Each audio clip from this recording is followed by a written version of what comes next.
Sa kulungan ng bagsak ng isang lasing na nanaksak ng isang lalaki sa Quezon City. Ayon sa suspect, pinagbantaan siya ng mga tao sa lugar matapos siyang magpasama-sana na hanapin ang isang alias Pangit. Balita hatid ni James Agustin. Nagtamo ng sugat sa kanyang mukha ang 30 anyos sa lalaki matapos saksakin sa Barangay Payatas, Quezon City. Naaresto ng mga rumorondang pulis ang 36 anyos sa lalaking sospek. Lumabas sa investigasyon ng pulisya na hindi magkakilala ang dalawa.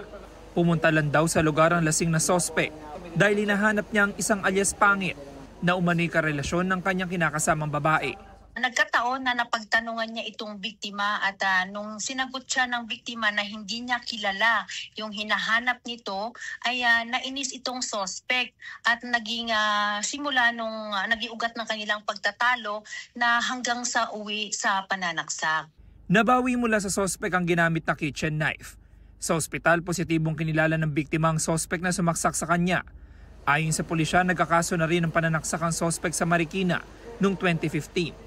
Base dito sa investigasyon, lumalabas na ito pong suspect ay may previous na record at ito po ay nakulong ng 10 taon sa kasong homicide. Aminado ang suspect na nasaksak niya ang biktima pero self-defense lang daw ang nangyari. Dumaan po ako ron, may tatanong lang po sana ako sa mga tao ron. Sabay biglang mainit po yung ulo nila, sabay sabi nila, kuha kayong matalas dun, kaya pinagtanggol ko lang po yung sarili ko, kaya po nangyari.